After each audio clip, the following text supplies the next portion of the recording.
Hey, apa kabar semuanya? Semoga selalu dalam keadaan baik ya. Di video ini, kita akan membahas soal ujian sekolah kelas 12 SMA, mata pelajaran biologi, bareng Kak Arta. Tapi sebelumnya, dukung channel Artali Biology dengan cara like and subscribe supaya kalian mendapat pemahaman lebih banyak seputar biologi. Oke, mari kita mulai dari soal nomor 1. Di bawah ini yang bukan merupakan hal yang benar tentang albino adalah: albino adalah kelainan genetik yang menyebabkan seseorang tidak memiliki pigmen melanin yang menjaga kulitnya dari intensitas cahaya yang tinggi. Kelainan ini diwariskan melalui autosom atau kromosom tubuh dengan genotip A kecil. Orang albino dapat lahir dari parental yang heterozigot. Kita coba ya. Suami istri yang menikah bergenotip A besar A kecil atau heterozigot.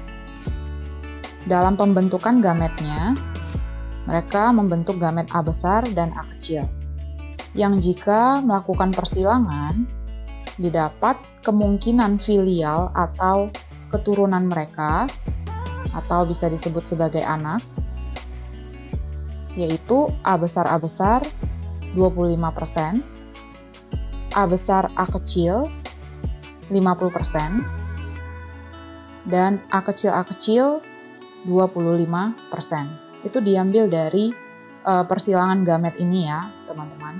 Jadi A besar disilangkan dengan A besar itu ada satu kemungkinan dari 4 kemungkinan. Nah, dikalikan dengan 100%, makanya dapat 25%. Sedangkan A besar A kecil itu ada 2. Berarti 2 dari 4 kemungkinan, 50%. Lalu A kecil itu cuma 1 dari 4 kemungkinan, juga sama, 25%. Berarti opsi A ini benar, bahwa albino itu dikendalikan oleh gen resesif, di mana gen resesif itu disimbolkan dengan huruf kecil, A kecil. Diwariskan melalui autosom saja harusnya albino itu, tidak gonosom. Gonosom sendiri itu contohnya gonosom X atau gonosom Y, gitu ya. Nah, kalau autosom tadi jelas ya, A kecil ini adalah autosom atau kromosom tubuh. Kemudian, pigmentasi kulit dan organ tubuh tertentu tidak normal, itu benar karena orang albino tidak memiliki pigmen melanin seperti orang normal kebanyakan. Dapat lahir dari suami istri normal heterozigot, itu juga benar dari persilangan yang sudah kita kerjakan. Peka terhadap intensitas cahaya yang tinggi, itu juga benar. Jadi, jawabannya ini adalah yang B, karena yang ditanya sekali lagi adalah yang bukan hal yang benar. Dimana tadi yang B ini tidak benar sebab dikatakan albino diwariskan dari gonosom atau melalui gonosom. Kita lanjut ke nomor 2 ya. Albino adalah kelainan tidak adanya gen untuk menghasilkan pigmen melanin sebab tidak memiliki enzim untuk mengubah tirosit menjadi melanin. Albino dikendalikan oleh gen A resesif. Jika seorang ayah albino bergolongan darah O dan istrinya normal heterozigot untuk albino dan golongan darah B heterozigot, maka genotip, fenotip, dan persentase anak-anaknya adalah. Nah, kita kerjakan satu persatu. Jadi parentalnya dari yang albino dan normal dulu ya. Ayahnya tadi bersifat albino, maka A kecil. Ibunya tadi normal heterozigot, berarti A besar A kecil ya, normal heterozigot. Ketika pembentukan gamet, maka gamet ayahnya ini cuma satu jenis, A kecil, sedangkan gamet ibunya 2 jenis, A besar A kecil. Nah, waktu gamet ini melakukan persilangan ya, fertilisasi, A besar dan A kecil itu ada 2 kemungkinan untuk bersatu, maka individu atau filialnya nanti adalah A besar A kecil heterozigot punya 2 kemungkinan muncul. Kemudian A kecil juga punya 2 kemungkinan untuk muncul. Maka yang ini nanti adalah individu normal heterozigot, kemungkinannya 50%, dan individu albino kemungkinannya 50% ya, jadi atau 1:1. Ini adalah persilangan untuk jenis kulitnya dulu. Sekarang golongan darahnya. Kembali lagi ya, parentalnya tadi ayah bergolongan darah O, ibunya bergolongan darah B heterozigot. Nah, kita harus tahu dulu bahwa golongan darah B itu ada 2 macam. Ada B yang homozigot di mana nanti genotipnya itu IB, kemudian ada B yang heterozigot, di mana genotipnya nanti adalah IBIO.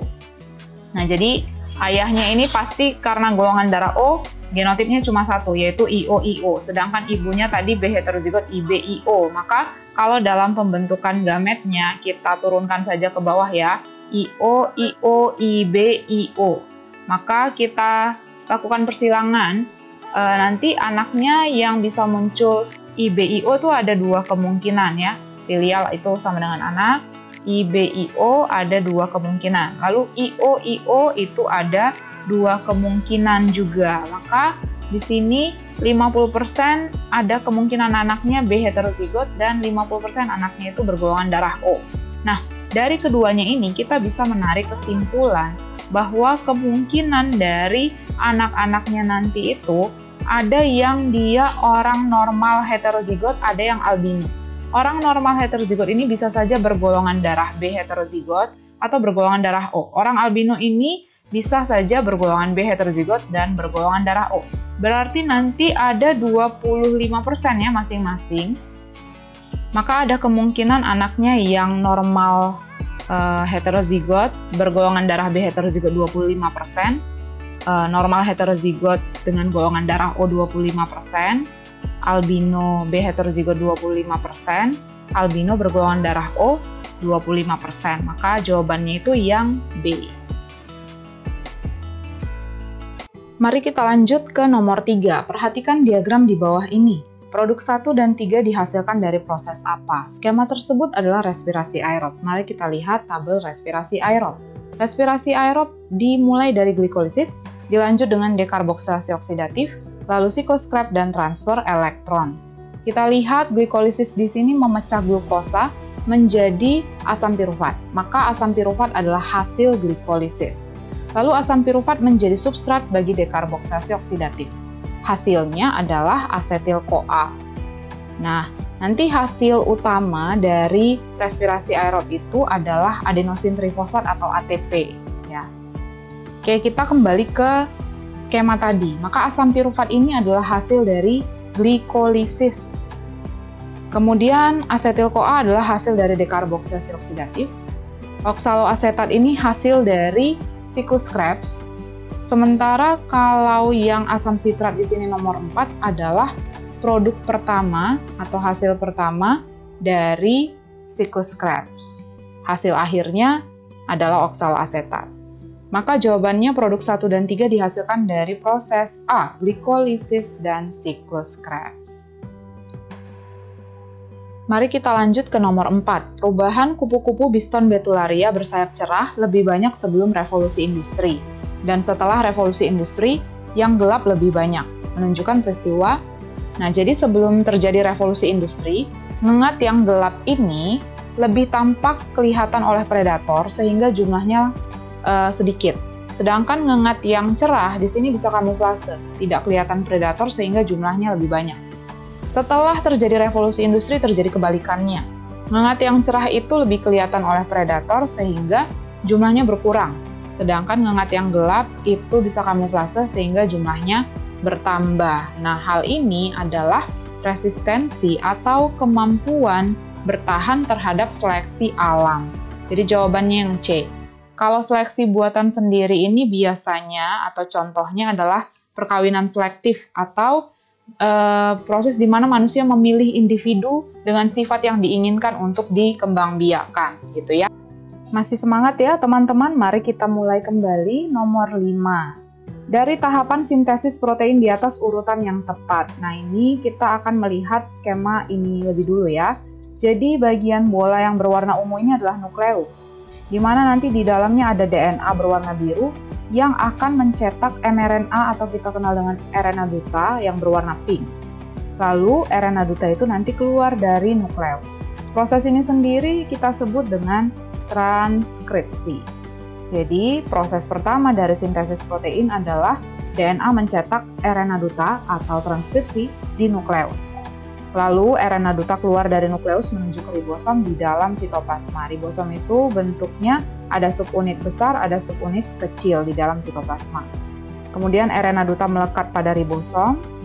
RNA transfer berpasangan dengan RNA duta sesuai pasangan basa nitrogennya. Jadi nanti ada RNA transfer seperti tanda plus dari sitoplasma yang dia masuk ke dalam ribosom untuk mentranslate atau menerjemahkan RNA duta. Lalu nanti dia keluar mengambil asam amino yang bulat-bulat kecil dari sitoplasma, dia ambil, dia kembalikan ke atau dia masukkan ke dalam ribosom.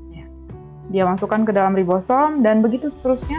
Dia keluar dari ribosom mengambil asam amino yang tepat, dia masuk lagi ke ribosom sambil menempel-nempelkan asam-asam amino itu sehingga membentuk rantai panjang polipeptida. Maka tahapan selanjutnya adalah RNA transfer di sitoplasma datang membawa asam amino yang sesuai dengan kode RNA duta. Asam-asam amino akan saling bergandengan dan membentuk rangkaian polipeptida sampai terbentuk protein yang diharapkan di ribosom. Maka soal yang tadi urutannya menjadi nomor 4 dulu, mRNA dibentuk rantai sense DNA di nukleus, kemudian mRNA meninggalkan nukleus nomor 5, mRNA berada di dalam ribosom nomor 3, lalu RNA transfer membawa asam amino yang sesuai menuju mRNA di ribosom, dan terakhir adalah nomor 2, terbentuk rantai polipeptida. Maka jawabannya yang delta.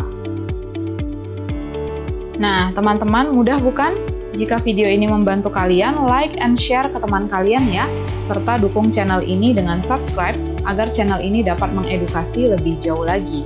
Jika ada topik yang kalian ingin kakak bahas, kalian bisa tulis di kolom komentar untuk kakak lihat. Terima kasih dan sampai ketemu di video berikutnya.